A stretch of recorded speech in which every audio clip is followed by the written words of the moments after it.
Yes, I do. Alrighty, I'd like to call this meeting of Cumberland Council to order at 2 o'clock and recognize that we are gathering on the unceded traditional territory of the Comox First Nation, and we are grateful for their care and stewardship of these lands since time immemorial. Could I have a motion to approve the agenda, please? I move to Thank approve the you. agenda. Councillor Barecki and Councillor Therrien, thank you. All in favor? Excellent. Delegations. We have the RCMP year-end report and annual performance plan for 2023-24 and a delegation of Inspector Curvers. Thank you so much for being here, and you brought a friend. Yes, just some for introductions. This is Staff Sergeant Corey Kilburn. He's our new plainclothes commander. Nice. Well, not new, he's been here for 6 months. Welcome, Corey. Thank you. Go for it. So I'm going to read off some statistics. I'm trying not to bore everybody too much with it. It's kind of the same format as all the other quarters we present. I sent over an updated one for the fourth quarter, so I'll read to that. And then you can print it off on your own leisure. You can read that. So for the calls for service, relative to last quarter, which is the last quarter of last year, there's 11 more calls. So that's pretty insignificant to us when it comes to terms for the whole year. Then for the traffic component, there was 3 fewer traffic files for the same quarter as relative to last year. So I'm talking fourth quarter last year compared to fourth quarter this year. Okay. So everybody's aware. And then overall, it's down. Break and enters, again, that is equal to what last year was, same amount of files. So just to give you some numbers for break and enters, from 2022 we had a total of, and I'm going to talk from January to January because our fiscal is from April to April, so it confuses people a little bit when I say that, but I'll just do an annual year. So in 2021 you had 11, last year you had 5, and to date we have 5, which is just for this quarter. So there's going to be more obviously this year comparative to what last year was.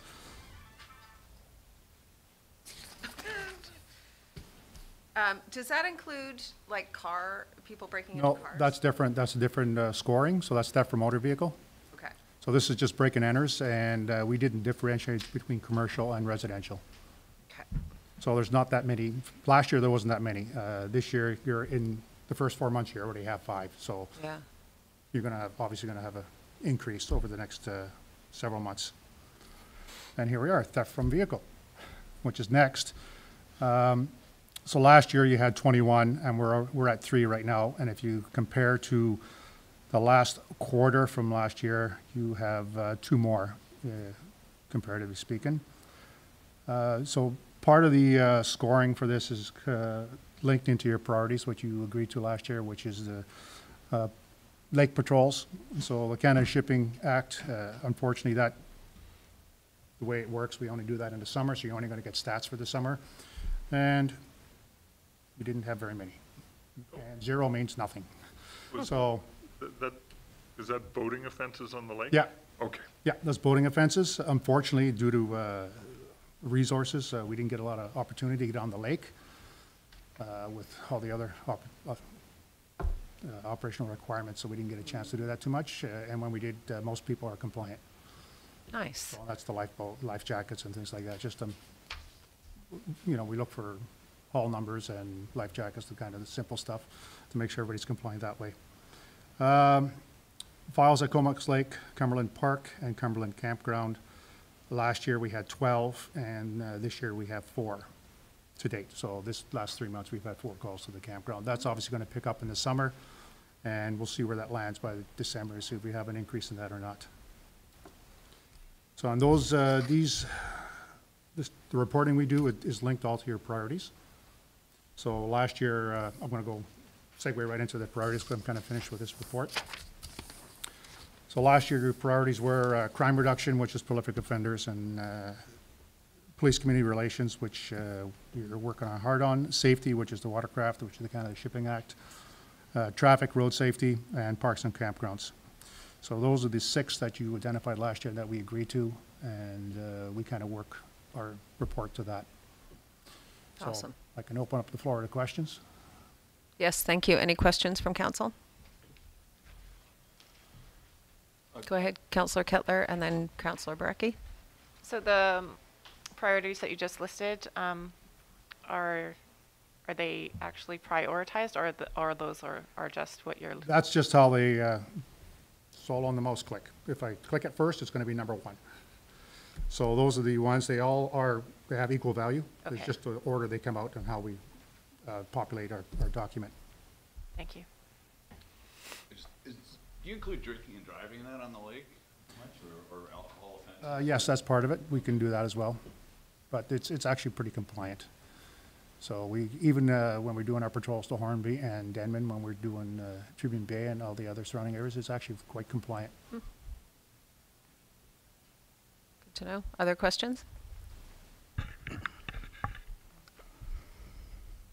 We're gonna be looking at those priorities this evening, aren't we? Mm-hmm. If I'm not mistaken? So we could come to ground on some topics. Whatever you come up with, we can build into our annual performance plan, which is the reporting document I need to do annually. And that's what this is, and I built this letter of acknowledgement from those priorities. Like the parks and campgrounds and the water safety is not part of the thing, but I can build into it. So I have the ability to build what your priorities are into that document. So as you can see by this document, so. Crime reduction is a good one to keep. That's typical. That's our prolific offenders, repeat offenders, and we kind of have prioritized those individuals and groups so we can actually deal with them on a regular basis and kind of manage that.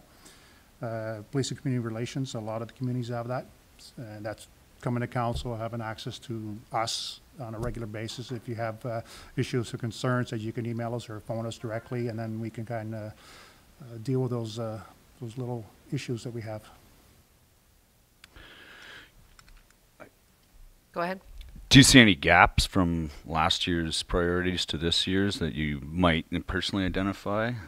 No, I think these ones are pretty good for the community, for what the community has. Barring in mind safety and watercraft, that's a difficult one to measure because we only do it for a couple months. Yeah, and so is that would be based on call-outs, like you, Yeah. yeah. Yeah. And we try and staff those with overtime shifts, so it doesn't impact our regular resourcing. Right. And that sometimes is difficult because that's a voluntary thing. Yeah. Yeah. I have one more question. Go for it. Thanks.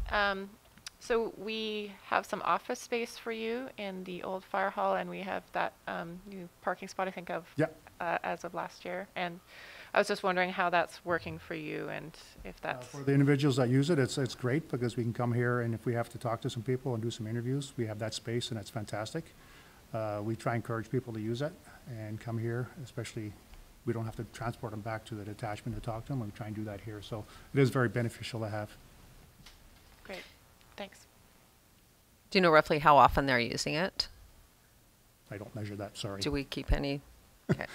I know the bike guys and our dog handler are here routinely, and they use that space. Yeah. When they do their patrols in town. And then I know some of our plainclothes units are coming here to do interviews. Right. So I can't I don't put a measure to it because Yeah. it's just there for use. Yeah. Awesome. Okay, so in terms of priorities, one of the questions I had was around how we have a policy around restorative justice and encouraging restorative justice as a mechanism here for whatever crimes are happening. And I understand that that's also based on the willingness of the parties to participate in that. Do you have any feedback on that for us? Like how does that operationalize? Restorative justice is one of our mechanisms we use. If we have an opportunity when it's a first-time offender, if it's a young person or something like that, we are calling that and we're using that. So that mechanism is already there. But it's only for first-time offenders. Yeah, and it has to be both sides of the group wanting to participate. Willing So if, participants, yeah. Let's say a victim doesn't want to participate, well, we can't go any further. And there's some attachment to that, so we refer that to restorative justice with the new manager there, Karen. Yeah. And then they go through their process, and if some time somebody doesn't want to participate, well, that kind of stops everything. And we have the option to kind of reconsider stuff at that point. But for what we use it for, it's quite successful if we get participants, basically. Yeah, yeah. Is there anything we can do as a village to help, I don't know, encourage people to go that route or just educate people around Yeah, what there restorative is, justice is? Well, part of it is reporting anything you see to us. Right. Report, and that way we can manage that. I think Karen is going around trying to build new relationships and do some of that infrastructure. I know the Yeah. bike guys are working with that with her in downtown community, and that can happen here as well. If we get that included, then we can certainly go down that road. Okay, awesome. Okay, any other questions from council? Quick Go one. ahead. Do we have any statistics on just traffic incidents, speeding tickets? Yeah, we have a TISMET, which is a fancy name for recording stats and tickets. I can't remember the actual acronym, but we can get that for you. We do have that. Okay. 'Cause And would that include accident, like all traffic incidents? I think you could break it down to motor vehicle accidents and speeding tickets. So part of the scenario is that our detachment doesn't necessarily come here to police. So we have the highway traffic unit that comes in here as well. Right. So they're doing Dunsmuir and just by the intersection. Yeah. Sorry. So they come in here routinely because that's part of their, that road is considered a highway, so that's part of the patrol they do into Cumberland. And I don't have their stats, but I do have our municipal stats. Okay. I think that might be really useful information we're working on a master transportation plan, and that might be a good information feed into that, especially if you had year-over-year comparisons. Yeah, I think we can break it down to monthly, but don't quote me on that yet. Okay. Thank you. Okay. And you're looking for till when? From when to when? I don't know, the last couple of years, 3 years, if you had it, would be great. Yep. Just annual incidents of all kinds, whatever you've got. Yeah. Yeah, we can definitely pull that and get that to you. Okay, and would that have locations? I do believe it does. Maybe? Yeah, okay, that would also be helpful. Okay, any other questions? That's it. Thank you so much. That's easy.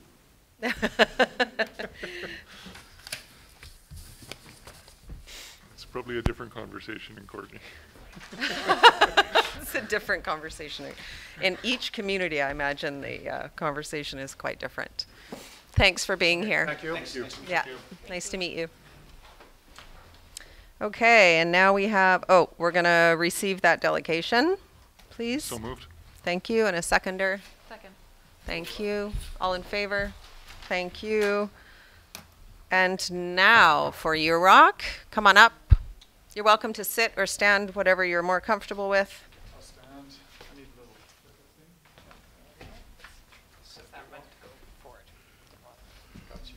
Nice. So this is a delegation from the United Riders of Cumberland, their annual update, and we have Dougal Brown and Nigel Goggins with us. Thank you so much for being here. Hi. Take it away. Take it away. Thank you very much. Do I need to use this or? You do for the I do? people at Okay. home. Testing, testing. First, respectfully acknowledge that we land we gather on is the unceded territory, traditional territory of the Comox First Nation and the traditional keepers of this land. Thanks very much for seeing us today. We're here to give you a little bit of, for the new councillors, a little bit of history about UROC, if you don't know it already. A little bit of introduction to where we are today, what's happening out in the network, how busy it is, what we're working on, and give you a bit of strategic ideas of what we're up to in terms of the board on their goals and within the trails for the next few years. And then I'm going to give you a little look at some of the operational stuff that we're doing out there, just to relate that to the good work that a lot of the other parties do. And then we'll have some questions. So a little bit of a brief history. In 1994, the first recreational trails in Cumberland started popping up from local community members going in there and hacking in trails. It grew from 94 right the way through to this present day, but it's a little bit more organized now. And in 2001, a group of the community members wanted to start doing some races and actively doing some events in the network. And at that time, there was only 3 or 4 trails that were recreationally usable, but they wanted to do some races. So they joined a club, the Road Riders in Comox, to put some events together. And every year they would go to the forestry companies and ask, can we have permission to have an event on your land? And that developed over time, over a few years, into more and more events, and the emergence of trail running and biking was becoming more prevalent in BC, and one race turned into 2 or 3 races, and come 2008, these guys who were doing these races formed UROC. And that was a time when the forestry companies started to recognize that more trails were popping up in and around the area, and that the interest of people using this area was growing dramatically, and they weren't equipped to organize that and manage that. So they started talking with UROC and about a land access agreement or some sort of agreement that would allow organized recreation to happen on these lands and things not to go wrong, as it were.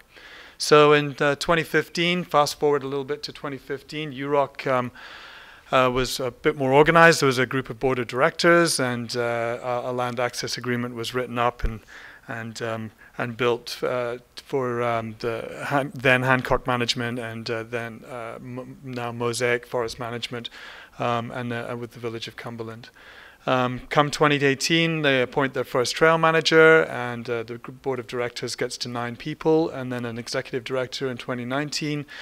2020, a full complement of trail crew, and 2023, we've just appointed an events coordinator. So along with the size of the trail network, and along with the use of the trail network, and along with the organization of UROC, everything has grown, everything has gotten bigger. So now today, we've got legal access to private lands for recreation of the communities of Comox Valley. It covers 6,500 acres. There's over 200 kilometers of trails out there. We insure that policy every year for a huge number of money. It allows us to maintain and develop those trails under a sanctioned aspect as opposed to a rogue aspect. So it's more organized. It brought the community members who were out there, and there's 56 active trail builders in the community, and literally hundreds of those who want to get involved in trail building in the community. It's all organized now, and everything's ticked off, everything's good. We are now able to have third-party events. We have events in the network for running, for hiking, for walking, for biking, you name it. There's a number of events. We advocate for youth. We have third-party events that come to visit Cumberland and bring a lot of dollars and cents to their community. We work with other community groups and organizations with similar purposes. And this land access agreement was regarded as a first. It was something that was benchmark. This had never been done before, and this model has been used across BC and parts of North America quite widely. And a lot of people come to UROC asking, hey, how did you do this? Can we get some advice? You know, we have a trail network. There's trail networks everywhere in BC. So we have a trail network and we want to know what to do. A lot of people come to UROC and asking what to do. Cumberland is really, Cumberland really spearheaded all of this, and it's been a really positive change in our community through recreation, fun, vibrant, healthy, and a great place to live. So that's a little bit of an insight as to the story of UROC. How does that look on the land? I've shown some of you this slide before, but the dark green is Municipal Parklands, Village of Cumberland. These boundaries are not absolutely perfectly accurate, but it gives you a good idea. The dark green is Municipal Parklands, Village of Cumberland. The yellow, the blue is the watershed lands. and then the red is Manulife, and the lighter green is Mosaic. That covers 6,500 acres, 200 kilometers of land. You can see that a number of those trails cross all those boundaries, and they have different interests. So the relationship between the land access agreement for the forestry companies and the village is pretty important in that managing these trails is a collective spirit and a collective community effort. You look at the size of Cumberland as a village. I know that the area up the top there is not on this map, but it just puts everything into scale.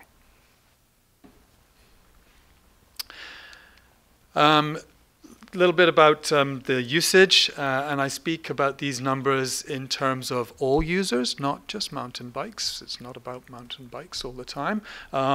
It's a trail user. And I've given you an example here of Whistler, North Vancouver, Squamish, Edmonton, and Cumberland.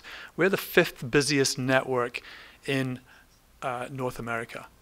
It is up against the likes of Whistler, North Vancouver, Squamish, and I've put down population numbers there just to give you an idea. Cumberland, 4,500 people, thereabouts. Look at Edmonton, 1.4 million, and all these other communities, the size of those communities, and just think that Whistler and Squamish, you know, they've got Vancouver right next door. Cumberland, it's a little place, you know, with a big trail network, you know, and so the draw to this trail network is huge, and the standard and the quality of this trail network is huge. It's a big part of the community. In terms of TrailForks, which is an app that a lot of riders, runners use, Cumberland sits 5th in terms of the busiest network, and I put a little world up there because that is the world. It's 5th in the world for people checking in on using TrailForks in the network. And in terms of distance traveled in the network from the TrailForks data, in last year, people recreating out there just on the TrailForks stats, so there's a lot of people who don't use TrailForks, people crossed Canada 305 times in the network. And the reason I put that up there is really just to tell you that we're not dealing with just some quiet little trails in the forest. We're dealing with, if you like, a network of highways, roads, double tracks, you know. It's a huge, busy, high volume place. So what's the makeup of UROC right now? It's 9 board of directors, executive director. We've got a seasonal events coordinator. Part of our funding income is through events, and that's grown quite considerably, so we need some help there. We have 3 full-time seasonal trail crew, 7 part-time seasonal trail crew. So we're employing, we're giving people jobs. There are, as I said, 58 active trail builders who are coming to us looking to solve problems on their trails, fix their trails, and go out there. And we're organizing that. We're giving them the tools and giving them the time and the effort, and ensuring that for them to be able to go out there. Membership, current, well, I made this PowerPoint stats last week, and the membership is not 1531 right now. It's up to 1550, so it's growing all the time.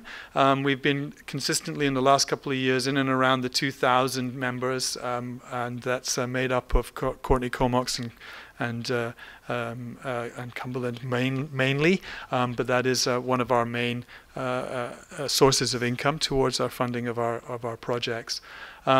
And then 1, 2, 3, 4 plus volunteer workforce. There are so many people contacting us who want to come and help, who want to help with events, want to help with building, with being out there in the network. What makes up a UROC year? Well, we saw 47 trail days last year, 12 ride, dig, ride sessions with the Community School Society. We did a bunch with the leadership programs for the school.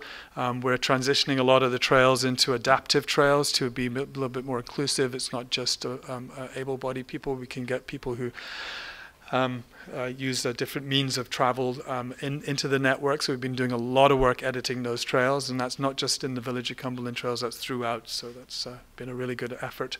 Our events, we hold 4 events each year, 240 plus people, always sold out in minutes, goes up live at midnight, sold out by 5 past midnight. that sort of stuff. So the engagement is big.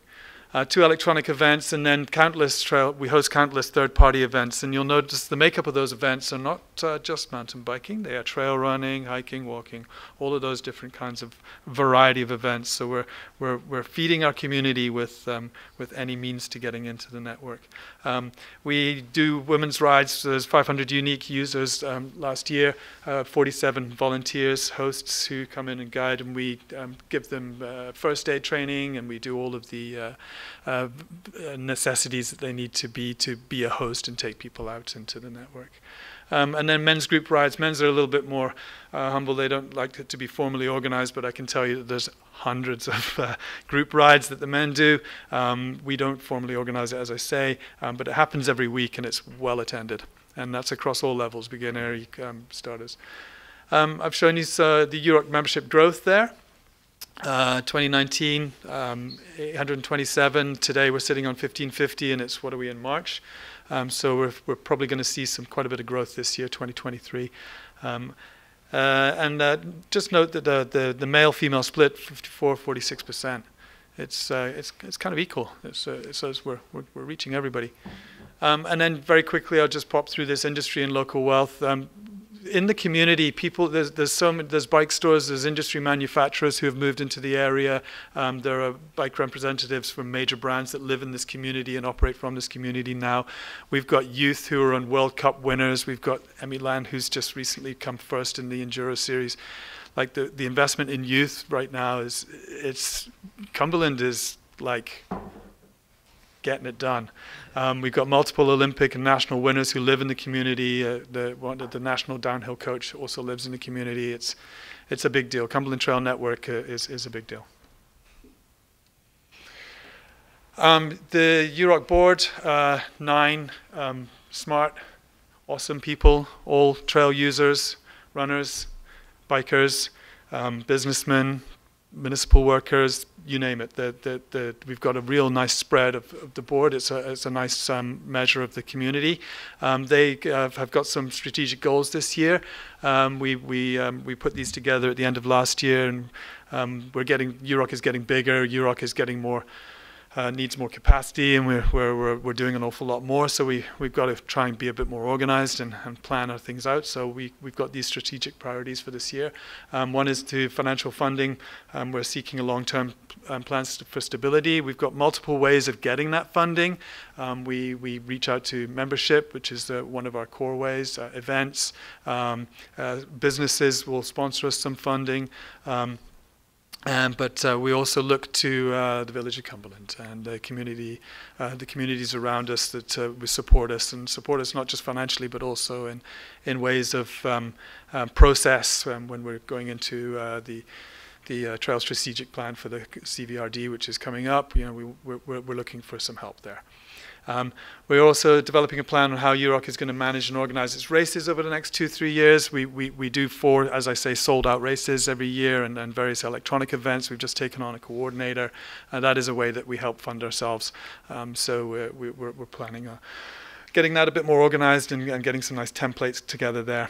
Increased focus on stakeholder engagement, and that includes membership. It's always important to communicate what we're doing and relate to those others that have interests in the network as well. And we're trying to build those relationships and grow on that. Continued focus on governance and organization development. Well, as I say, the board has got some serious firepower in there, and we want to make sure that we're using that to our best interest. So this gentleman right here does a great job of keeping us in line and organizing us, and that's a strategy. And then execution of existing plans and programs and policies. We've put together some pretty big ideas and some big forecasting events and all sorts. So we're just going to make sure that we keep delivering on that. Make sure we're doing the right thing. Some of you have seen this slide before. This is now about the trails, and this one is particularly made up for the Village of Cumberland in that it relates to the rest of the land, as it were. We want to, there are 3 main objective goals: maintain and enhance the existing high-quality network of the trails, keep that reputation high, keep the standard of the trails high, optimize the trail network to create the best possible user experience, it's everyone's happy place. You know, you go there with your families, your friends, your dog, your other riders, your runners, your groups, you name it. It's a place where people go to be healthy, get well, let it off, hot lap, you know, whatever you want to call it. It's a special place for people. So we want to make sure that user experience is really tip top. And because of the growth in the network, last year 236,000 visitors to the trail network. That's nearly 250,000 people. All right, you divide the community of Cumberland into that, and everyone's visiting the network 1.5 times a day. It's a lot. Yeah, it's pretty crazy. Now, sure, that visitorship is made up of people visiting from elsewhere, people from the rest of the valley, but we know that a huge number of that is coming from locally. So we've got to try and design and manage the network in such a way that we don't get conflict. And there are a bunch of points there that bring that out. So how do we adopt that? And I'm going to smash through this. It looks like a lot of information in there, but I'm going to smash through this slide very quickly. If I use an analogy, if you take a road network, for example, take a road network in Cumberland, there are different relationships between different areas in Cumberland, and there are different sized streets, and there are smaller streets, bigger streets, and some streets have more houses on, some streets don't have houses on, some streets are one way, some streets are not. Relate that into a trail network, and when you think about the 250,000 people who are visiting that trail network, and some of them are there to run, some of them are there to hike, some of them are there to walk, some of them are there as a group, some of them are there as an individual. How do we manage that? So what we've done is we've compartmentalized the network, and we've looked at it in terms of the terrain and how that terrain operates for the user, and we've split it down into a downhill gravity sort of area where all the steep terrain is, and a black diamond, blue square. Blue square is for a more intermediate user. And we've started managing those zones in that light and started to think about, okay, well, how do each of these zones relate to each other when someone goes into a blue square environment and then they want to go and test themselves and get up into the black diamond? Well, how do we make sure that they're getting the right experience and are not ending up in the wrong area? So we've been doing a lot of work about how to organize and fashion the network into a smarter, more conducive experience for that. And a lot of that ties into the Village of Cumberland areas and the watershed lands, because as you know, a lot of the land is the entry point to the network. So we're looking at entry-exit. We're being sensitive to protected forest lands. We're being sensitive to the watershed lands. We're moving trails away from riparian zones, and we're looking for ways to be kinder to the toads. And you know, these are all things that are on our mind, and we're working to plan out and do. So it's that continuity of the trails and the cohesiveness of the trails, and how they work for events as well. Are they good loops? Are they good laps? Is that experience good for a dog walker when there's a busy event on the day? You know, so a lot of thought is going into that, and that's how we're planning it. So the relationship between the village lands and the rest of the greater network is really important, because we don't want to hurt or damage anyone's experience. So that's pretty much what I've got for you there.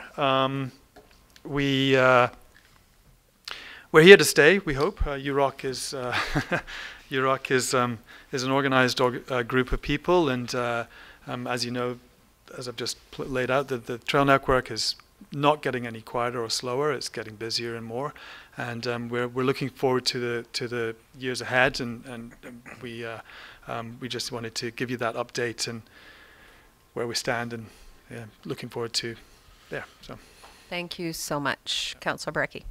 So would you say insurance is your biggest expense out of your, what's that? No. No. Trail management, trail maintenance. Part of the land access agreement is we need to maintain to a standard, and we need to maintain to reduce liability and risk and all of that stuff.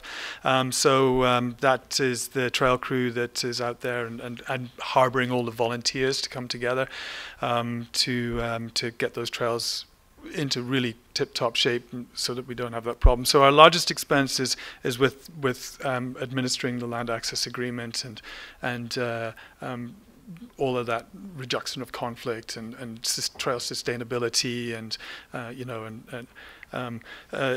insurance. I'm not going to say that insurance is not a big chunk of our money. It is. We need to find a lot of money to be able to cover that insurance, and that insurance is insurance of the land, of the policy. It's not insurance of the people. Yeah. And it's a big number. You want me to give some? Yeah. Yeah, I wouldn't mind knowing what the numbers are. That's good. Yes, we're just working on our budget now for this coming year, so like 368,000 is going to be our budget, so it's increased a lot. It's almost doubled in the last 5 years. Insurance is 27,000, and again, that's come close to doubling in the last 5 years too. And then, as Dougal said, we're at about 170,000 for trail management. That's the big chunk of where all the expenses are. But it all adds up. But I mean, a doubling of budget in the last 5 years, that speaks to sort of a mix of growth and just inflation. Like insurances, every year it gets harder and harder, and I'm sure the village is in the same predicament. It just gets kind of more challenging and challenging. So, yeah, expensive. All right. Yeah. No, thank you. Yeah, since COVID kicked in 2020, we were 115,000 users in the network. We're now an extra 120,000 users in the network. So, it's, as someone put it, I think it was you said, it's one giant big park. And we're It's looking not after really that. ours. And forestry can't manage or look after that. Yeah. To them, it's an opportunity, but it's also a problem. Yeah. That 250,000 people are going on the land, and that speaks to the village as well. For the 250,000 people are passing through that land, right? And we can't stop them doing that. It's costing more money every time. Well, So. thank you for fostering that volunteer environment, and for those trail builders as well, and managers. Councillor Sullivan? Yeah, thanks, you guys. UROC is super important, and this is the most comprehensive report yet. It's awesome to hear all that info. Just curious what the membership fee is these days. $30. 30? $30. Yeah, $30. And my personal, if I may expand on that a little bit, I know it should probably be more. Every other trail association is 40, 50, 60, some are 75. UROC is 30. And my thinking of that is that you keep it at $30. That's $2.50 each per person. But it allows us the opportunity to gain and gather some of those users. 236,000 users. If it's $30, it's that cheap, then we should really be able to gather a lot of people to become a member, and then we can speak to them and educate and be part of that community. That we can grip it. If we put it up, then it sort of turns people away. It's always difficult for some people to put their hand in their pocket and pull out $50 for it's free. The trails are free. Is what people say, but really they're not. Maybe they are not. Yeah, but yeah, it's $30. It's cheap as chips. I'd like to try and keep it at that number for a little while longer, but it is going to have to go up. But Just appreciating your numbers. Yeah, $20. I mean, you can almost buy lunch for $30 these No. days. So if you pop that up, $20 seems like just a little bit. $30 of gas gets you nowhere, but $30 of biking, hiking, walking gets you everywhere. 305 times across Canada, so to speak. So that's a lot. Councillor Tarian? Yeah, I've got a couple of questions.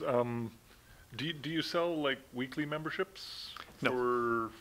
for the Visitors? for the visitors? Is No. there any way that you attempted to monetize the visitors? Or? Yeah. So this year we're going to be doing Tip Tap, which is you tap your card and it's a $10 donation, but it's all by donation. So so you mentioned, is there a weekly membership? No, but there is a by donation vehicle.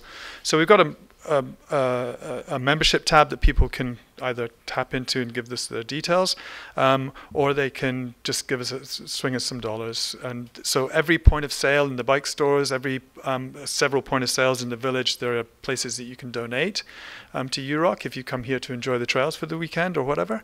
And then also on all the maps there's a QR code where you can QR on your phone, and then you can just swing $5, $10, $20, and it's done through PayPal.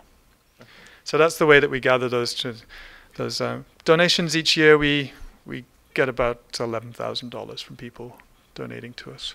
Nice. And then Should do you be a little track, do you get information out of them as well, like where they're from or anything? No, it's just a financial transaction. Yeah. It's just like going and tapping. Yeah. We don't gather any, we can't keep any details on that Right. with that transaction. Yeah. Yeah.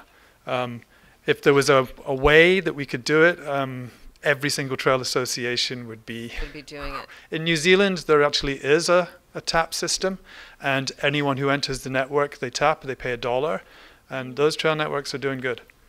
But we don't have a means to doing that. It would be pretty rad if we did, if there was power down there, you know. Yeah. Could, Right? uh, I'm just thinking that would be really good Just- information for 4VI. just for mentioning that. Destination BC potentially Yeah. might fund something like that, right? digital Yeah. display, Right. tap monitor. Yeah. Pretty cool. Yeah. Yeah. Just a thought. Just By the bike wash machine. a seed thought. Yeah, we can put it by the, okay. Yeah, the bike wash would be cool. You know? Yeah. One more quick question. Is Kayet part, I see Kayet on the map a couple of times. That's the Monday's Child and all of that area, right? Yeah, Are they part of the land use agreement? negative. So what? When we ring Kayet, it keeps ringing. Okay. Fair We enough. don't have a, Fair enough. yeah, I'll say that, that's it. Okay. Yeah, So we don't have, so those trails are just there at the moment? Yeah. Okay. Fair enough. Good use of the land as it is right now. It's an excellent use of the land. Councillor Kettler? Thank you.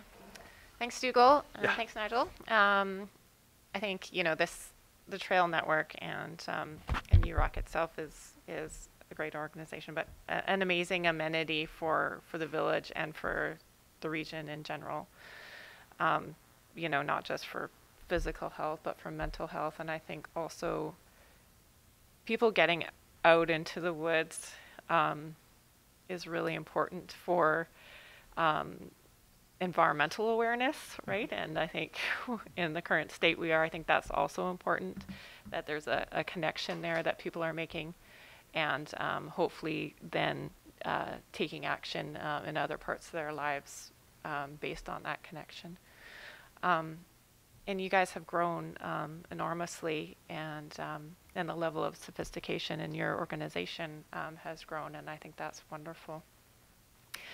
Having said all that, I hope that you don't think that you're not appreciated based on the level of financial support that the village is able to provide. When you show your map of our tiny little village supporting this huge trail system, you know that there is a very limited number of homes in that, and a very limited amount of property tax that comes from the village. And I think it's always been sort of, you know, difficult to, you know, we do support you, and we do support this amazing amenity that the village has, but it, you know, our 1% tax increase annually is still what 40, $37,000. not even $40,000, right? So just to put that in perspective, We understand that. it's still an enormous strain for us to find extra dollars, and there are other costs, of course, to having such a large volume of people coming into the village as well on our roads and the parking and all those things that our staff that are trying to support our park network and the agreements and other initiatives around watershed protection. So there's a lot that we're already spending money on, I guess, to support it without directly supporting UROC. Sure. So I just wanted to make those points because you are valued, and it might not just come across from us in a financial way directly. Having said that, there is regional support more and more. I think it's being recognized, certainly at the Regional District Board, how important the trail network is to the valley as a whole. So I think there's still opportunity there. And like Mayor Brown said, we are part of Tourism Vancouver Island and some other opportunities. Island Coastal Economic Trust, you know, those things where I think there are some funding opportunities that we can look at to help you fund your service, because basically that is what you guys are providing, a service to our community. So Yep. thank you very much.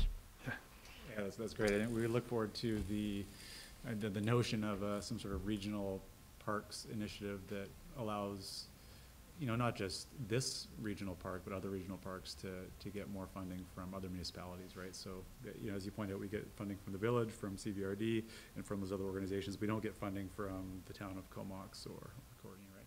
But we are supporting a huge population base there. So we're hopeful that this leads to something for us. And if it doesn't, we would be, you know, obviously interested in any ideas you have for how we might be able to access, you know, support basically from those other municipalities, because we are offering obviously a service to the region. So fingers crossed. Yeah. So on that note, do you guys present to any other communities, and do you have numbers? Like, can you pull your who's visiting from Comox and who's visiting from Courtenay and present that? We could, Yeah. Yeah, we can look at our membership and get some numbers out of that, and then take some averages. And we are going to be presenting to CVRD in the very near future. And then, as Nigel mentioned, we gotta hit up Comox and Courtenay. Yeah. So Yeah. yeah, we're looking for stability. We find funding from variety of places, but just having our core expenses every year stabilized and being spoken for would put us in a better place. Yeah. We have to reach out every year, so you know it's been. And I thank you for your comments and so on. Yeah, we're not coming here cap in hand today. We're coming here just to try and increase our relationship and improve and just to get stability. Yeah. That's what we need. Yeah. Yeah. Yeah. And we are happy to help in any way we Yeah. can. Could you, you've obviously shared the presentation with Rachel. Are you okay with councillors also receiving the presentation so we can look more, because I couldn't read all the things? Yeah. Yeah, and please reach out to me if you want any more information, you know, just to talk. Yeah. Yeah, absolutely. Thank you so More than much. Happy. Anything else, council? Nope. Okay. Thank you so much for being here. Thanks. And yeah, we'll see you in the trails. We will. We do. Thanks. Okay, and can I have a motion to receive that delegation? So moved. Second. Councillor Kettler, thank you. Councillor Barecki, all in favor? Thank you. Karen, the tree bylaw. Yay. Oh. Very exciting report. Yeah, it's a bit of a trails and trees afternoon. It's a Trails and Trees update. Okay. Thanks, you guys. Thanks for coming. Yeah. Yeah, so I just give a brief introduction, and then Camille will take over. Just a little bit of background for the new councillors. I'm sure you're aware of this, but the Village of Cumberland the council adopted an urban forest management plan in late 2019.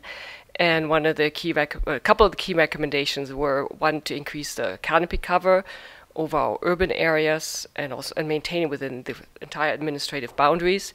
So the goal for the urban areas was increase it from 20 to 30%. And one of the strategies to do so is to look at a potential tree protection bylaw. And this has been part of the council's priorities for a little while. And the village hired Diamond Consulting with Camille Lefrançois being the lead on the project to work on a tree protection bylaw for the village. And Diamond Head Consulting has done a tremendous amount of work on tree protection bylaws across southern BC, Canada, and US. I'm sure Camille has been part of many of those. So we're really happy to have them work for us on this. And Camille will present a little bit, take a step back and present a little bit on what tree protection bylaw can do, what it can apply to, and then more specifically to this project, the process, timeline, and engagement. So I'll hand it over. Yeah. Okay, thank you. Go ahead, Camille. Great. Can everyone hear me okay? Yep. Okay, excellent. Right, let me just share my screen and we can get going. So hopefully I'll have as exciting or interesting of a presentation. Bylaws are maybe not as fun as trails, but I'll do my best. So thanks for having me. I'm joining remotely, as Karen was pointing out, from Vancouver, British Columbia, where Diamond Head's office is located. We are a local BC company. We specialize in helping communities manage their natural assets, trees, ecosystems, growing and living things. And our team in environmental planning at Diamond Head, which I'm the manager of, specializes in particular in urban forest planning. We do a lot of strategic work, including urban forest management plans. We actually collaborated in a small way to your plan. We also have worked with the City of Courtenay to develop their urban forest strategy. And a lot of our work includes reviewing and updating or creating tree regulations or environmental development permit areas, of which I've been involved a lot in myself. So we're really excited to be working with you on this project. Just to give you an overview of what I want to talk to you about, I'll start with just a bit of context for how we're anchoring our work within your community, what we've looked at to get started. And then, as Karen had mentioned, I wanted to start by taking a wide view at what are some of the key tools that we recommend municipalities take a look at when they're evaluating their tree protection regulation options before I dig into the tree bylaw components that we'll be looking at, and in particular, the areas that should be informed by your community's values. And I'm hoping to get your direction as well as some input from the community so that we can make good recommendations for you moving forward. And then before we close, I'll give you a brief overview of what our work plan is for the coming months. I'm hoping to spend maybe about 25 minutes to get you through this presentation. I would welcome you to interrupt me if you have any clarification questions as I go through the presentation. And I would kindly ask that if you have broader comments, we will have a good amount of time to discuss, and I'm hoping we can keep those to the end. If there's anything that I present on that you want more details about during our discussion, I'll also be happy to get back to those and expand as needed. All right, so in terms of project context, as I've mentioned, we have done a lot of this type of work, but of course, whenever we start a project, it's really important for us to better understand the community we're working in, and that usually will involve at least us getting a look at your official community plan and some of the other guidance documentation that is available. When looking at your official community plans, there's two objectives in particular that stood out to us as being important to keep in mind in terms of the village's approach to its trees and natural areas more broadly. And this includes in your environmental preservation objectives, one, to protect and enhance the integrity of the natural environment, as well as an economic development one that looks at expanding, preserving, and promoting the village's working forest, environmentally sensitive areas, and natural amenities. I think your context is quite interesting to work in, given the very many things that this urban forest provides to your community, all the way from working forests to those really important trail network forests, in environmentally sensitive areas, as well as the trees that line your downtown streets.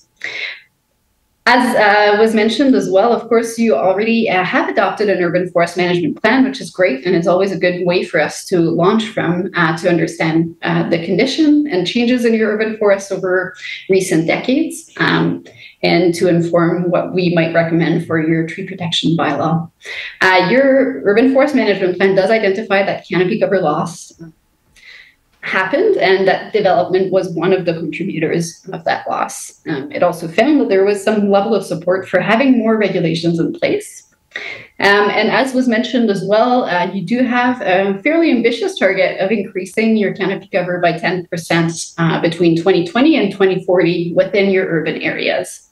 I would certainly point that out as an important item. I know Cumberland is blessed with a lot of natural forest areas within it and around its urban areas, as well as trees within the urban area. There is a lot of research out there that suggests that the benefits are not only there for accessing forests within close vicinity of your home, but in fact for things like cooling effects of the urban forest during events like the heat dome we got some years ago. Having greenery within 100 meters of your home can make a significant difference in the health of your community. So I think that really anchors well a conversation about the importance of trees in your urban areas. The plan also recommended a number of things related to adopting a private tree protection bylaw, inclusive of things like replacement requirements and construction requirements for tree protection. So all of those pieces are certainly ones that we're taking into account as we're embarking in our work with your community. Now, as I mentioned before, we dig into tree bylaws and the types of components that we'll be looking at recommending for the Village of Cumberland. I do like to start by taking a step back and thinking about how your community is regulating trees or could be regulating trees with all of the tools that it has at its disposition. And for those of you who may be familiar, we developed some years back a tree regulations toolkit with Metro Vancouver. So those categories are coming from that toolkit. And they're really an attempt at getting, again, that high-level overview on all of the pieces that are part of that. The starting point, of course, is always getting a sense and making sure that your higher level policies are supportive of your trees. And I think in your case, you have great objectives and dispositions within your official community plan to provide some direction and vision for what you want to see from your tree regulations. The second piece to that is focus on tools that regulate land use. And the reason why I like to point those out before we get into the details of what the tree protection bylaw could look like is that land use, zoning, subdivision bylaws are really there to regulate the space where your trees grow, which makes them incredibly important in the outcomes that you see for your urban forests, both in terms of protecting existing trees and protecting space to grow trees in the future. And then tools that are primarily meant to regulate trees would include things like an environmental development permit areas, which are usually focused on tree stands, and tree bylaws, which focus on individual tree protection. So before we dig into the tree bylaw, I just wanted to give you an overview of what within those land use tools are worth considering when you're thinking about your tree regulations. So when we're talking about regulating the space where trees grow through a zoning bylaw, the main pieces that I would like to highlight for you today are, of course, site coverage. It is important to be aware of the fact that a tree bylaw cannot apply to prevent the permitted use or density allowed within a zoning bylaw. Therefore, if you allow for very large site coverage on a property, despite good tree bylaw, you might still end up with a lot of tree removal happening because your tree bylaw cannot prohibit the permitted use or density.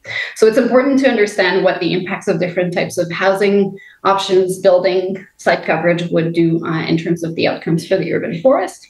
And then similarly, tree bylaws, or zoning bylaws rather, can also set landscaping requirements which could support your tree growth over time.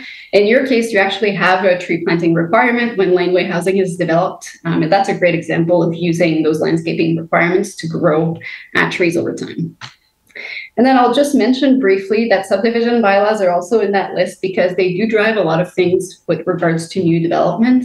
From the public standpoint, new streets being constructed for subdivisions tend to include boulevard requirements that could either make space for great trees to grow in terms of both access to soil and space from utilities, or not. And so that would be an area where you can really either open up opportunities to grow trees and public assets or restrict them. And similarly, the placement of utility and drainage infrastructure could really hinder or support the protection of your trees.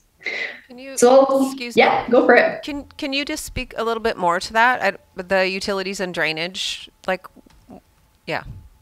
Yeah, there's different ways you could tackle this, but mainly what we mean here is that you can develop bylaws that provide more flexibility in terms of, for example, where utilities can be located to connect from a streetscape to a house, which could, for example, help you work around an important stand of tree versus run right through it and require a lot of tree removals. So that's one easy way to think about the utilities part. In terms of drainage, similarly, if you're requiring drainage facilities, that could, the siting of those facilities could help or hinder. The other piece I would highlight there as well is that you can also use drainage in some ways to provide water for some existing or new trees, which could also be an option or an opportunity to consider. Thank you. No problem.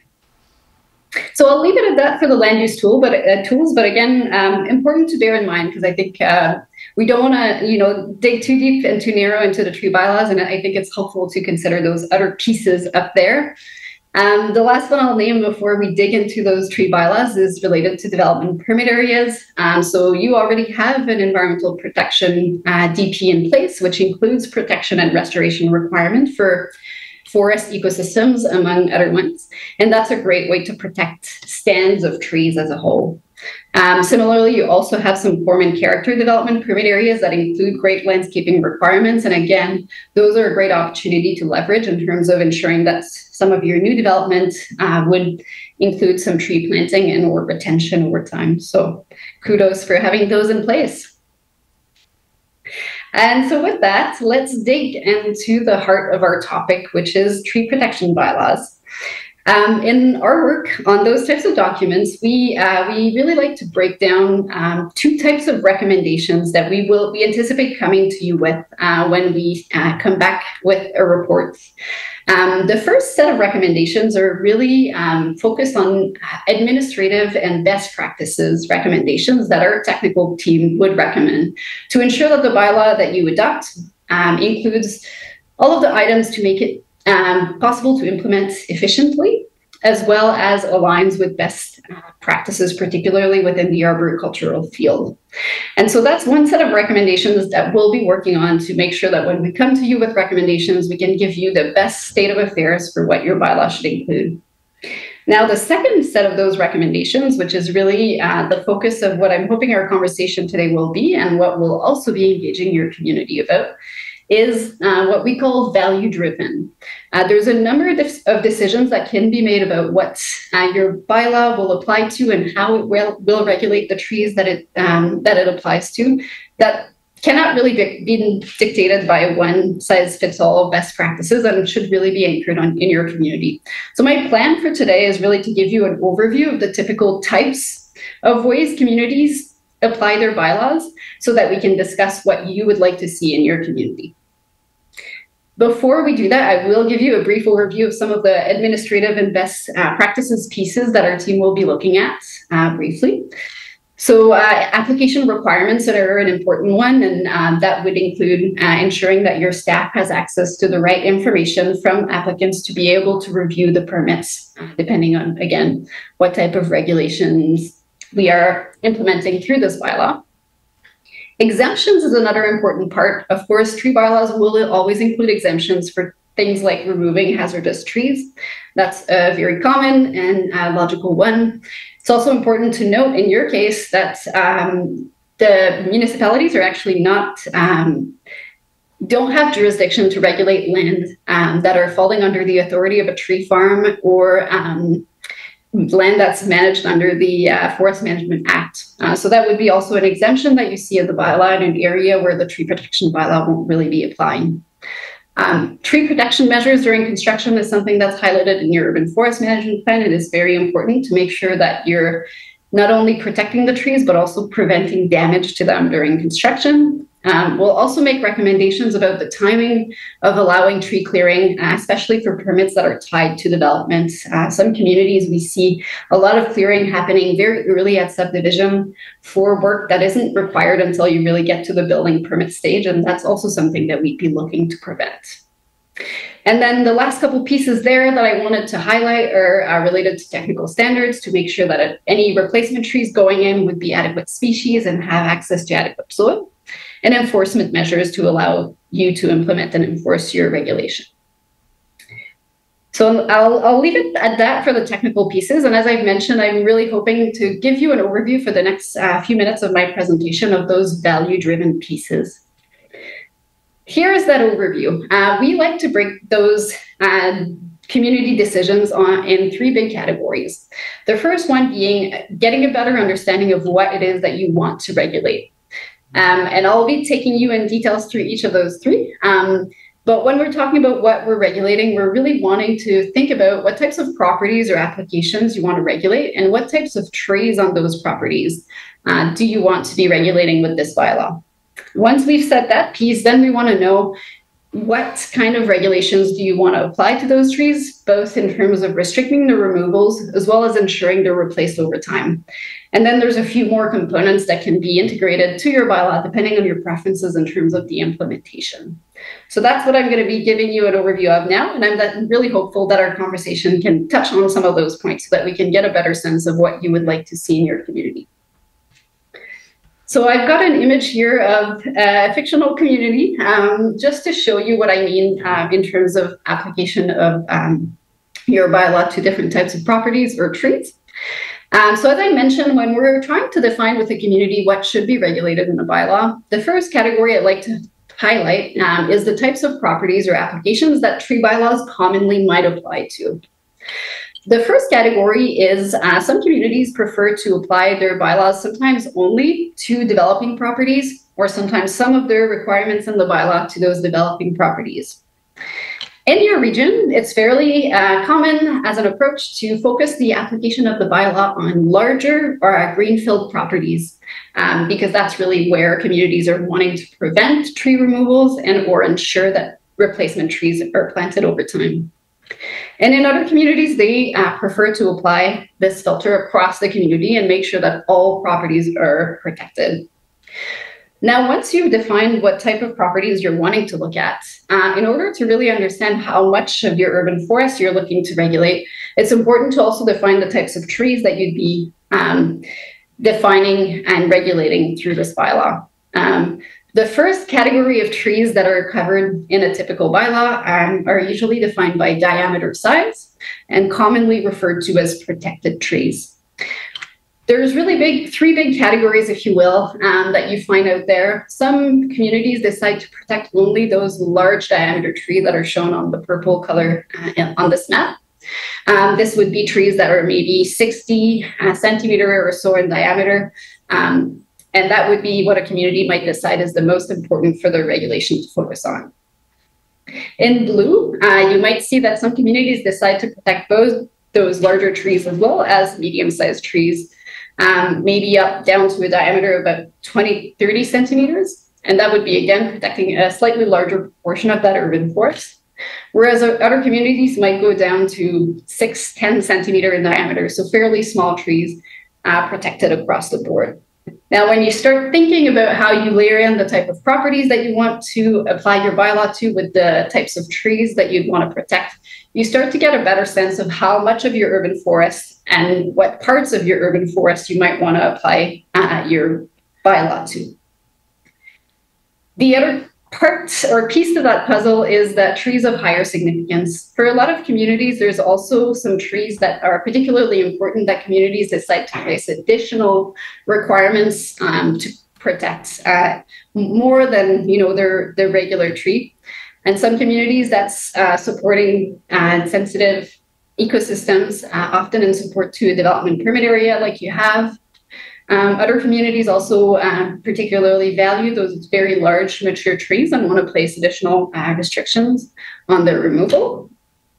Or some communities decide to protect heritage trees or important species. In the case of Cumberland, you already have a significant tree list. So that could be something where you're essentially nominating a list of individually selected trees that are warranting additional protection. And in the case of important species, most commonly what we see is communities deciding that they want to protect some smaller trees of specific native species that they find to be important. And so all that together, the types of properties or applications, the type of tree, and any trees of higher significance, when you put all of that together, you're really landing on a decision about where you want to protect the urban forest and what type of, what components within your urban forest are important for you to regulate. And that's really what we're going to be looking to you and the community to come up with some recommendations about. Now, in terms of how you would apply the bylaw to those parts of your urban forest, there's really two pieces there. One is how much do you want to restrict the removal of existing trees? Some bylaws are really focused on ensuring that you keep existing trees as much as possible. They may place some fairly specific conditions that you need to meet in order to justify the removal of a tree.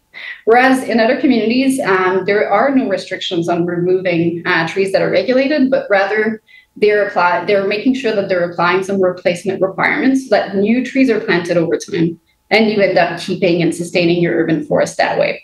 In most cases, I would say you land somewhere in between, where you might have some restrictions and certainly some replacement requirements. But again, that really depends on your context and what it is your community is trying to achieve. And then the last piece I'll mention there is how it's implemented. There's a couple examples here of items that we, again, would inform based on community context. There's ways to build some incentives within bylaws to protect trees rather than replace them. So for example, you might be able to offer credits in terms of the number of replacement tree requires when people are protecting existing trees on the site. And again, that might depend on what you consider to be important within your community.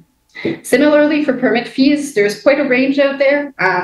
Some communities prefer to take a user pay approach where they charge higher fees for tree removal permits so as to fund a greater proportion of their implementation costs, whereas other communities do prefer to fund those through general taxation revenues. And then enforcement approaches, there's also some options. Again, a lot of bylaws require a refundable security deposit for some of their requirements to make sure that, for example, replacement trees are actually planted in the ground. That's, again, something that could be considered in your context, but is, variable based on the types of bylaws that are found across British Columbia. So that's the summary of pieces that we're really going to be focusing on and thinking about how we can recommend a bylaw that is well suited to your local context. Now, to inform our discussion, I'd like to point out or bring to your attention 3 types of objectives that I'd like you to keep in mind for helping us make decisions about what is appropriate for your context. Creating a tree bylaw is usually anchored on wanting to protect your urban forests and improve their retention and or replacement of trees. And that's certainly something that is important to consider in terms of why we're developing a tree bylaw and what kind of components it should include. It's also relevant to think about the implementation resources that would be required based on the type of bylaw that you want to adopt.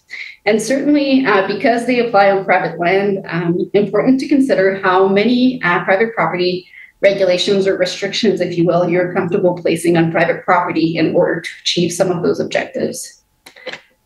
We like to place these on an approximate graph, not a perfect relationship, but bear with me at least, where you see on the bottom axis here that urban forest protection in your bylaw could go from regulating few to many trees. And on the vertical axis, we could go from placing few to many restrictions on private property. Generally speaking, the more trees you protect and the more restrictions you place on private property, likely the more implementation resources are required because you are likely getting a larger proportion or number of permit applications, and those permits might be more complex to review due to more restrictions and details being included in that bylaw. When you look at some existing communities that have some bylaws, roughly speaking, again, this is not a perfect model, you can see that communities in your region are generally choosing to protect a fairly large number of trees, but primarily on those larger lots. So Comox and Courtney would fit somewhere within the lower part of that graph where they're regulating certain properties and trees on those properties in particular. Communities like Victoria are applying their bylaw across the board to all properties, and they are regulating medium-sized trees and requiring people to demonstrate that they need specific reasons to allow the removal of those trees. So they fall on the spectrum fairly high in terms of both the number of trees they regulate and the restriction they place. Places like North Vancouver are interesting. They regulate only very, very large trees at 75 centimeter in diameter. But what you can do to those trees is very restricted. So they would fit on the upper left side of this graph. And I'll be leaving you with this really for starting our conversation. Generally speaking, again, when we're looking at options for your community, we certainly would be looking at trying to locate you somewhere on the lowest to lower resources side of the spectrum, at least in the short term, unless you're really willing to invest significantly in the implementation of this bylaw, as certainly an important consideration. Decisions you can make about the types of trees that are important to protect and the types of parcels or contexts where you want this bylaw to apply could help us decide where exactly on this graph we might land. And that's really a part of what I'm hoping we can discuss in the next 40 minutes or so. And before I launch us into the discussion, I did want to just briefly highlight what our work plan is with you. Just acknowledging we've started our work just recently this winter on the background review, and we'll be launching some community engagement this coming May. And both of these things together will allow us to develop a background report with some recommendations that will be coming to you in June for council direction. And with your direction, we'll then be moving forward to drafting a bylaw and providing a memo with any additional recommendations for other changes. And that will be coming back to you early in the summer for direction again before staff finalizes any bylaw. So I will leave it to that. I've been speaking a lot and I'm hoping I can hear from you now. As a starting point for our conversation, if that is helpful, I was hoping we can start with hearing a little bit about what council's objectives are for your tree regulations. But really, if you have any thoughts or comments, I would love to hear those now. Excellent. Excellent. Thank you so much. Who wants to start? I could start from my personal point of view of what I think. Just looking at some of the subdivisions that are coming up, when you look at those larger diameters that we were looking at, what is it? What was the largest diameter that was recommended here? It doesn't 60 to 70 centimeters. It doesn't really accurately capture. I mean, what we think of as larger trees don't really fall within that 60 to 70 centimeters. And so what we believe maybe conceptually what's going to be protected, in fact, falls below that threshold and will be fair game. And so I think one of the things I'd like to see is reducing the size threshold on undeveloped parcels, and trying to capture a bit more contiguousness, so it's just not one tree here, one tree there, where you remove any of the wind protection from those, and maybe try to have a bit more contiguous urban forest than this might get us to. So that's so preventing clear cutting and trying to just lower that threshold as far as specific species in that. I don't think that plays so much of a role as trying to connect some of the pockets of urban forest so you have some contiguity. So that's my thoughts on it. Thank you. Anybody else? Yeah, I mean, I'm looking at this in a similar fashion. I think just wanting to protect not having so many trees come down whenever there's a new development. You know, it falls into site adaptive planning again, and trying to work with the landscape that is there and remove as few trees as possible. A question: if we're doing replacement trees, do those go on the same property, or is that? I think Can it be replacement on different boulevards, or? That's a great question. There's different ways to go about it. So bylaws vary on that point. A lot of places prefer trees to go back on the property where they're removed as a preference, where that's possible. That's usually the first recourse, and sometimes that'll be written into the bylaw. Communities also commonly do allow for cash in lieu compensation, which is usually defined in the bylaw, and that would essentially allow, if your bylaw is worded so it might say something along the lines of where the director decides that it isn't possible to plant all the replacement trees on land, a cash in lieu contribution of X amount will be provided to a reserve fund. And then that reserve fund most commonly is used by municipalities to fund public planting. Some communities increasingly have been looking at options for using those funds to provide subsidized trees to their community members for voluntary planting and other kind of measures. So that's usually the way it's dealt with. I'm not sure if that answers your questions appropriately there. Yes, thank you. Great. Who's next? I'll go, thanks.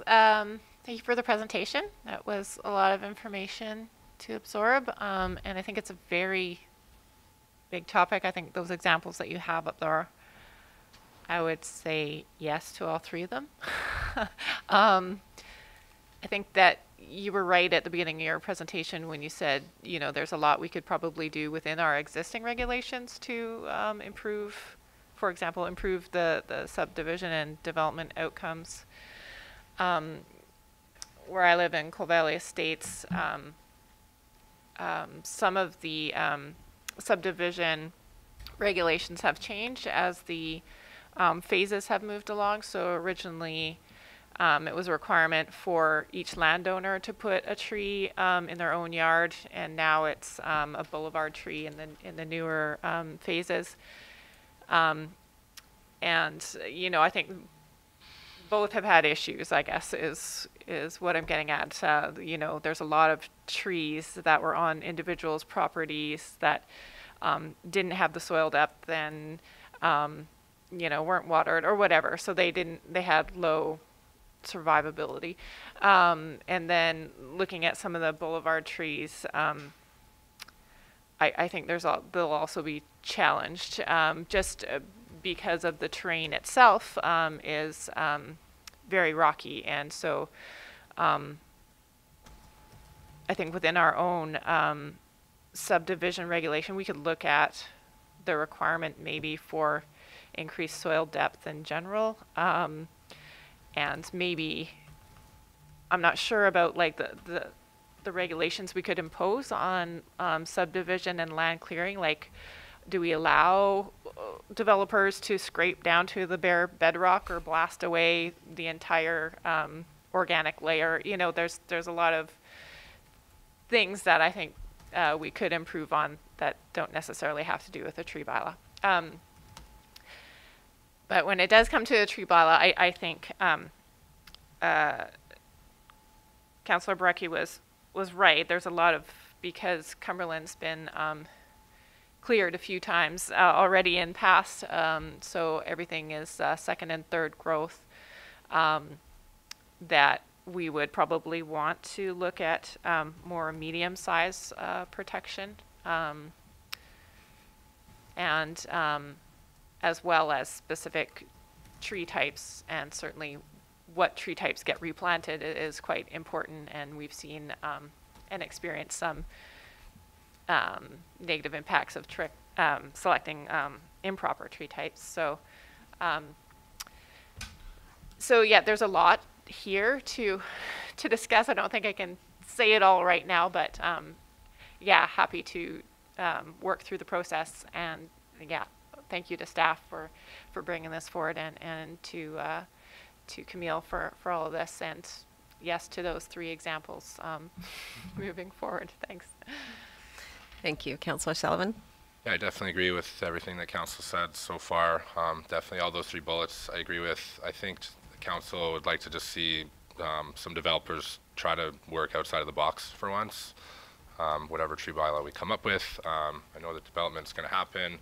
I agree with making a smaller diameter. Yeah, but I'd just like to see something different happen with the development outcomes. That's my most important point to all this, saving the trees and making something more unique than what has happened in prior subdivisions in this community, which have just decimated our trees. So it'd be nice to see developers working more with this bylaw coming up and having trees that remain. Thank you. Okay. Yes, I'm also in agreement with everybody's comments so far. I think that's a big, just what Councillor Sullivan was saying about, and what everyone said about tree retention during subdivision and development permitting is really important to us. It's challenging to it takes a really long time to regrow trees, and retaining them is way easier. Well, maybe it's not that easy, but it's far more impactful than planting new young species. So having some retention on new developments, and then regulating through, I mean, I'm trying to figure out where education fits in all of this, and maybe it's part of the incentives. So there are many places in town that, many properties in town that have very large trees, existing trees, that are no longer in a forest setting, and so are deteriorating. And so educating homeowners around how to care for their trees, how to recognize signs of disease or or trees just becoming unhealthy prior to calling an arborist, because generally once you call the arborist, they're like, yep, it's dangerous, let's take it out.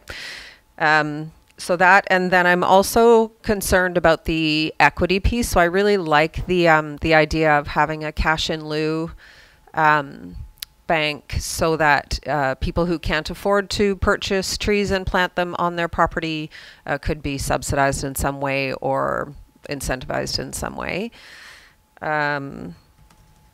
I also agree that it's important for us to protect specific native species, no matter how small they are, particularly along with so collections of trees, but when we're retaining large trees, keeping some of the other natural plants that happen to live alongside those trees also helps retention of those trees. So as much as I don't know how much we can do of that, but I'm interested in that for sure. And I think that's all I have at this point. Oh, just on the survey and the outreach. So May is great. A great time to do that. And so there'll be like a community-wide survey. Is that what you're thinking? And then one online gathering input session? Yeah, that's the plan at the moment, is to have one online input session, information and input, and then a survey as well. Okay, great. Yeah. I thought of something else. Yeah, sure. So along with movement, I think, towards site adaptive planning, we've had on our sort of strategic objectives eco-asset management, and I'd like to see this sort of tied into that as well. You know, stands of trees provide lots of services, and it'd be nice to be able to sort of tie those two things together. We haven't really got to that place where we're actually putting numbers to those ecological services yet, but I think we will get there in the future, and it'd be nice to sort of have this plan help lead us in that direction. Thanks. Good thinking. Any other comments? Okay, this is all very exciting. Thank you. You're right, we are so lucky in Cumberland, and I remember driving into the community in the forest with the first snow and all those large trees on Cumberland Road that, you know, they're all lit up with snow, and it's such a nice welcome to our community, and we are so I am so constantly grateful to the property owners that do have large trees, that have chosen to retain them. I know trees are not always easy to manage on your property, and but they are so important, especially with our changing climate. So thank you so much for this work, and thank you, staff, for finding our consultant and getting us going on this. Yay. Anything else?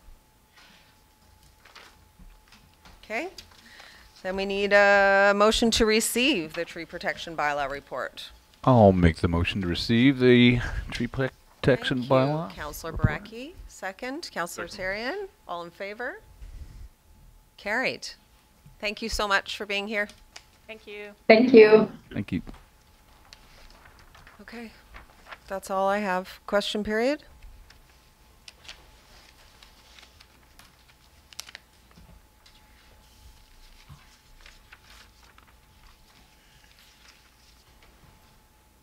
Nothing. Oh, something.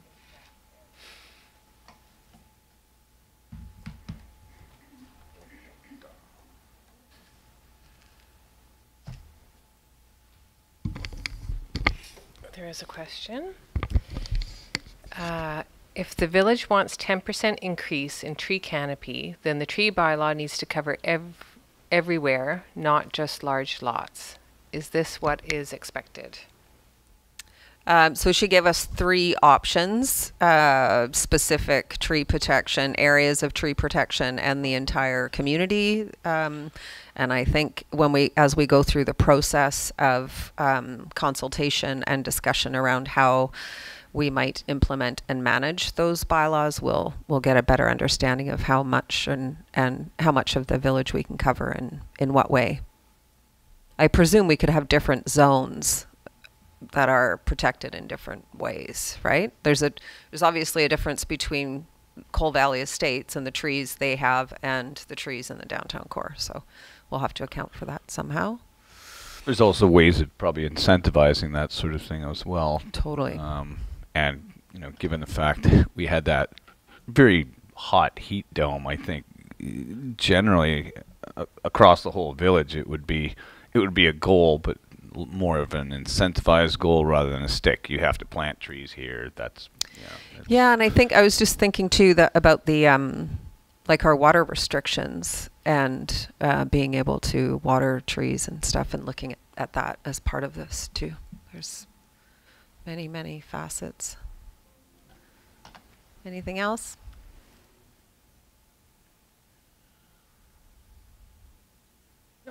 That's Nope. it. Mayor That's Brown. it. All right. Can I have a motion to adjourn then?